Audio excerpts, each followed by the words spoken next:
Good morning and welcome back to another Amazon selling video.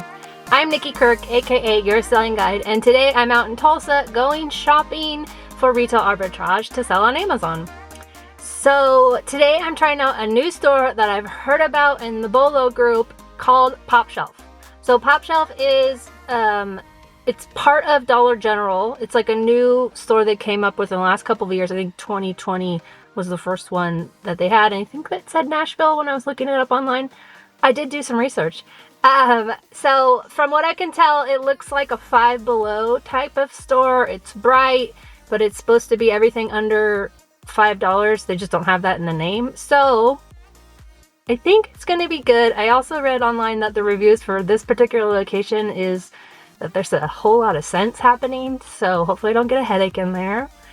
I gotta be honest with you guys. I am always really honest. I very much am second guessing whether I even want to do this video because of the whole price tanking situation that's going on with Amazon sellers. Like, do I want to show this store? Do I want everyone to know about it? Right now, I mean, if you sell on Amazon, you're probably gonna know about it anyways, but it's only in the southeast and it goes up to the Midwest, so it's on the eastern part of the country. I'm sure they're going to expand if there's Dollar Generals in your state. I'm sure it's only a matter of time before there's a Popshelf also in your state. Please, if you are watching this video and you go scan there, let's just hold the prices up high, shall we? I mean, let's not ruin another store like we did with Ollie's and Walmart because of the whole price tanking. The good news, bad news situation is that because of the new Amazon FBA fees, the inventory placement, or inbound placement, whatever they're calling it, it replaced inventory placement. There's a lot of added fees to FBA now, and so that's hopefully going to get all these price tankers or people, so many sellers don't know their numbers anyways on Amazon, that if you are not paying attention and now there's all these extra fees, you're not going to make that money anyways, and so maybe they'll be out of the business pretty soon. But anyways, just don't make me regret making this video. Other than that, we're going to head in and see what it's all about.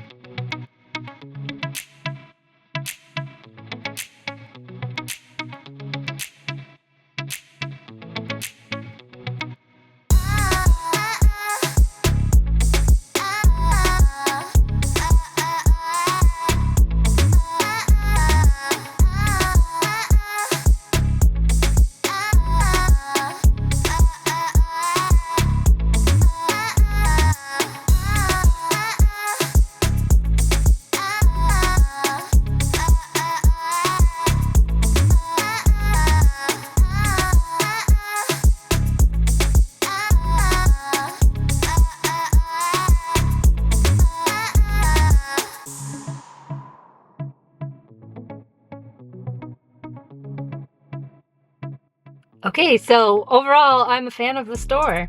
It did not stink, so that was cool. And by stink, I mean the Google reviews said there was like a bunch of different scents hitting you and gave you a headache all at once. Like multiple people said this on Google.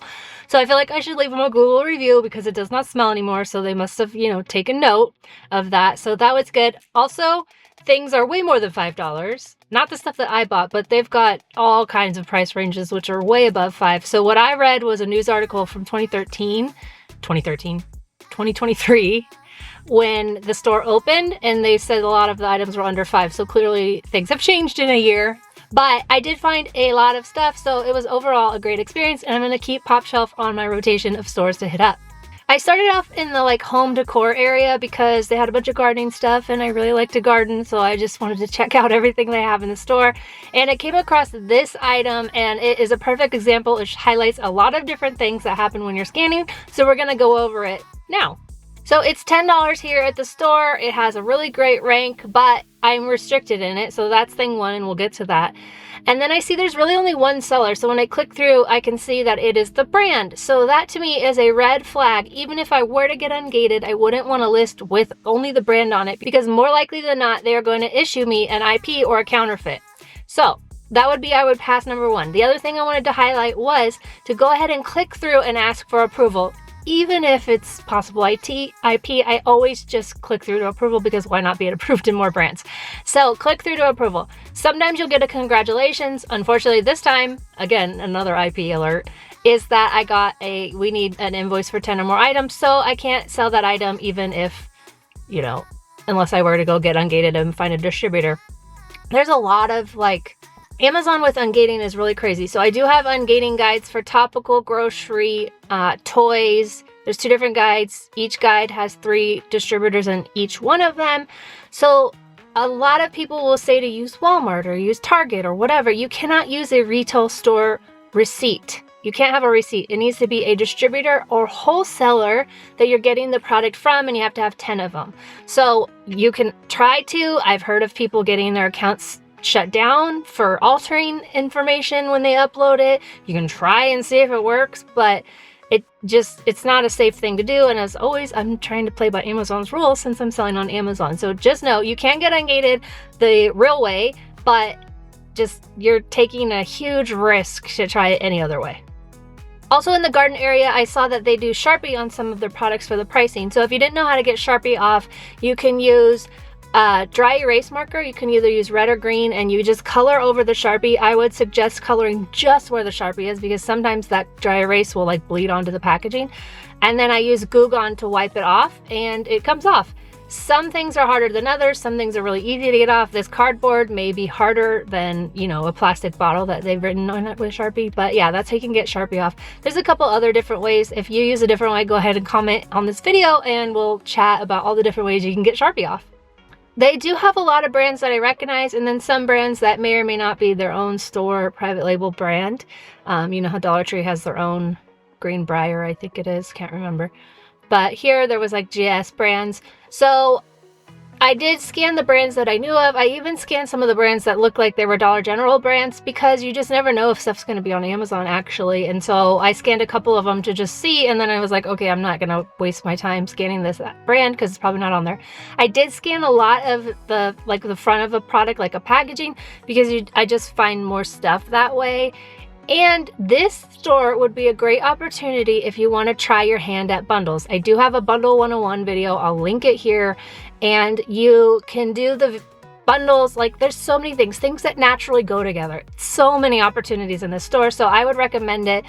My Bundle 101 video is like the starter bundle. After that, you want to do brand registry. You want to have everything like on the up and up, because the way I teach you in the bundle video is to do generic, and I still do generic listings every once in a while, but you want to eventually to grow and scale, which is what I'm doing. You're going to make bundles with a wholesale model. So just something to note, but definitely trying your hand at bundles here would be a great idea.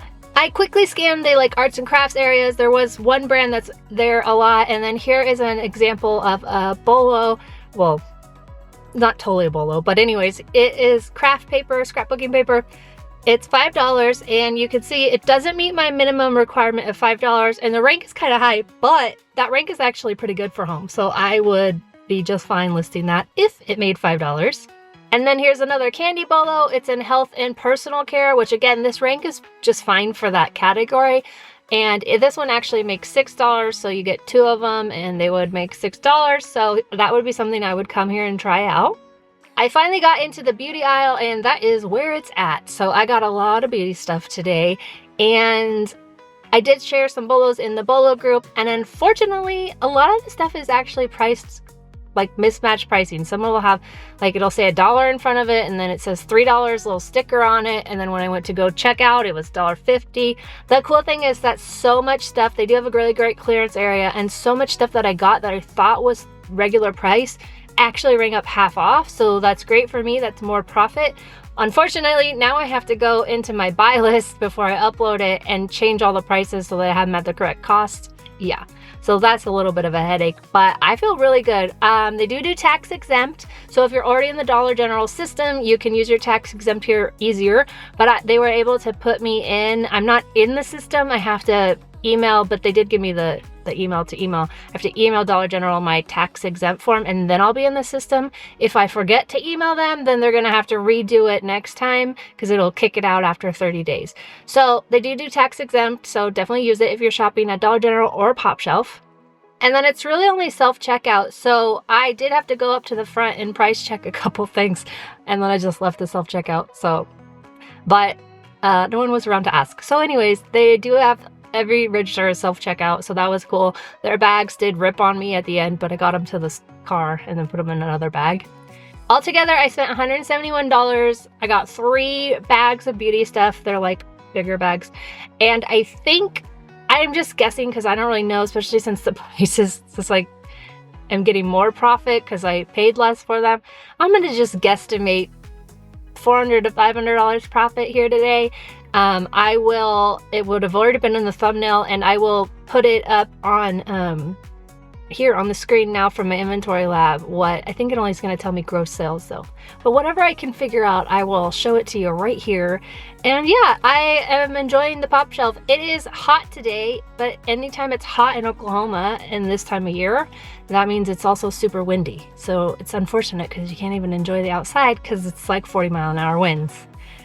Yay. But anyways, I got a lot more retail arbitrage sourcing to do, so I will see you back here next time for another Amazon video. Don't forget to join the Bolo group. Don't forget to subscribe to the channel here, and I will see you again next time. Thank you so much. Bye.